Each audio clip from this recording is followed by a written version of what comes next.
Hi guys, and people who have read this title are probably really confused. You're probably all thinking, well, this isn't correct. He's obviously done a typo. He doesn't do this what if anymore. He dropped it months ago. That isn't completely true, and I feel like I should explain it a bit better here before I get into it. I have said it on multiple occasions, but I was waiting on a commission that I wanted for this what if, and I got it the other day, and it is beautiful. I will when I show it off, I'll give you a link to the Twitter of the person who had to do it. But honestly, it is gorgeous, and honestly, I think it's incredible. But when I got it, I realised something. I wanted to rework the first parts, not the third part, mostly just the first and second, for the main reason of it needing to be a bit more bite-sized and digestible, and also because my skills and what ifs and editing are probably at the worst there. So I just want to work it out and make it a bit better. I want to make it easier to watch and make it a bit better to enjoy. Also, there's some mistakes I've got in there with timelines and stuff. I think I've cleaned it up here mostly. But yeah, that is the main reason here. So this will be more of a brief brush through of what happens. So let's get going. Our story starts in the year 1989. We look up at a quiet night sky on Earth, but that will change. Soon a pod begins to rocket straight into the atmosphere at incredible speeds, and almost as fast as it entered, it crashes straight into the forest floor. This forest is in the middle of nowhere, and the pod has gone unnoticed. Well, mostly unnoticed. A group of people picked up the pod on entry and have sent a team out to go check it, with the whole forest being shut down and S.H.I.E.L.D. investigating the area. After a bit of searching, the likes of Agent Coulson has found a pod, and more surprisingly, a baby inside of it. Upon finding the baby, which also has a tail, he obviously tries to pick it up and make sure it's okay.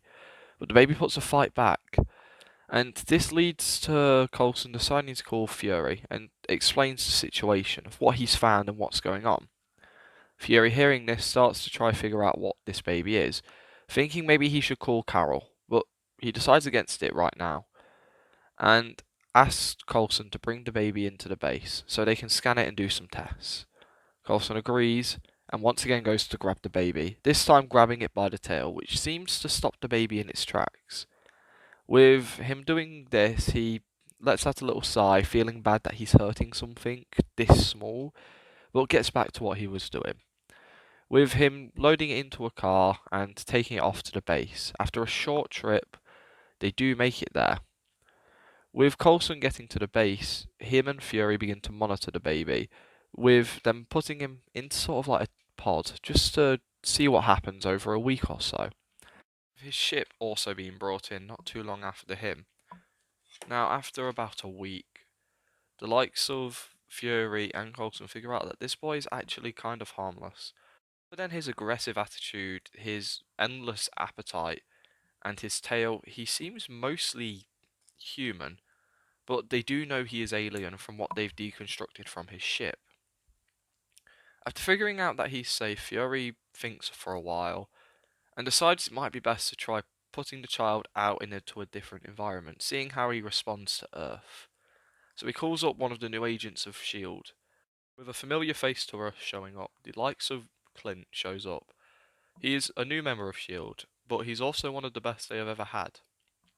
And this has led to him having quite a decent name. He's not as famous as he would be in a few years, but it's a start.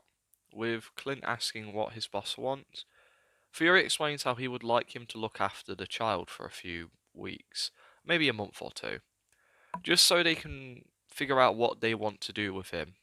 They don't really know what the boy's capable of right now, and putting him out in a proper environment will probably help. Alongside that, they don't really have any place to keep him, and they can't keep putting him in this lab. As difficult as it seems, this is probably their best option right now. They do know he's not a threat, and if for some reason he was to turn into a threat, they believe that Clint could deal with it. The agent agrees so, with him taking the baby back to his house, which I want to bring up would more than likely not be the same one as from Age of Ultron. However, for ease sake, I will say it is, saying he got it pretty easily thanks to being a good shield agent. Now, this is where Clint spends his downtime. Even though he doesn't get a lot of it, he comes here every now and again anyway. The house is currently in the middle of mostly being built, with there only being like 2 rooms built up right now. But yeah, this is just his side hobby for the moment. And Clint soon realizes he isn't really sure what to do with the child. He's not the best with this. However, luckily for him, his girlfriend Laura is very good with the young child, which leads to Clint asking for her help. Looking after the child, after all, he really doesn't know what he's doing. With the girl confused at where he got the kid from, Clint spends a while trying to figure out if he should tell her about S.H.I.E.L.D. or if he should lie, and eventually decides that telling her the truth is probably for the best. They don't know if this kid could be dangerous. With him explaining the whole situation to her, and just explaining why he'll be looking after the baby for a while. Now, hearing this, Laura understands and offers to look after the baby when Clint's away on missions, and she will try to help him when he isn't on a mission. With Clint being very thankful for this, the two start spending time looking after the baby, and it doesn't take long for them to become quite connected to him. Clint at first tries to not be, trying to make sure he stays professional. However, the young baby is quite easily loved very fast, with Laura falling in love with the child very easily as well. Now, with them getting close to the baby, Goku slowly starts to lose his very aggressive Saiyan nature. At first, he wouldn't let anyone hold or handle him without putting up a fight, but after a while, he would allow Laura to pick him up and feed him and look after him, and soon even Clint was allowed to do so. With 2 months passing, Fury comes to Clint once again, this time him having an offer and an idea of where to put the baby, with him explaining how he'll be taking it off his hands, as the baby now has somewhere that they can monitor and let it grow, keep an eye on it just to make sure that it doesn't, do anything. And also it'll allow Clint to get back to being a normal agent and also being a semi-normal teenager. Keep in mind he's only like 18 here. He has got some things he would probably want to do other than be a parent. Well, at least in Fury's eyes. However, Clint explains how if it's possible, he would like to keep the baby and raise it as a son with his girlfriend. He plans on proposing to her soon and just wants to keep an eye on the baby. He's fallen in love with it in a sense. He really enjoys being around the small child, and he knows his girlfriend would never forgive him if he gave it back. So he was asking if he could raise it as a son. He can also keep an eye on it and monitor its growth from his house, which he's plans on finishing up sooner rather than later. With Fury turning away, but smiles, and tells Clint he's allowed to do so. With Clint realizing this is what Fury wanted. This was his goal from the start. With Fury agreeing to this, they come up with an arrangement where Clint can keep the baby and look after it. However, he has to keep S.H.I.E.L.D. up to date on what happens with it, and S.H.I.E.L.D. also has to be somewhat involved in its life. Coulson, another agent, or Fury himself, just make sure that there is always an agent that knows of him, just in case something was to happen. With Clint agreeing to these terms, he goes back and tells his girlfriend the good news. With him also asking his girlfriend to move in and live with him at the house, which he plans on finishing, the pair obviously start to raise Goku as sort of a family. With Laura and Clint soon realizing they haven't actually named the baby yet, they decided to call him Lee. I've changed this from what it was in the older parts, however, it doesn't really matter too much, and there is a reason behind this. They name him this as they remember the way that the baby used to fight against them, sort of reminding them of Bruce Lee, when in fact it's more meant to be a homage to Stan Lee. Things here start to go a lot more like my original part 1, with some small exceptions like there being a wedding for Laura and Clint. Goku would be a slight bit younger as I've moved his birthday forward a year, but that isn't too much of a problem. Alongside this, Goku would come across martial arts in the same way as he did in my old part, where he would read comics, watch TV shows, watch movies, and it would make him fall in love with the fights and everything, leading to him annoying his father into teaching him how to fight. Clint showing him some very basic things which he picks up really fast, and then showing him more advanced things which he picks up quite fast as well. It eventually leads to the two starting to spend time sparring or just training with one another. Goku loves every moment he gets to do this, but he also is a bit smarter than his canon counterpart.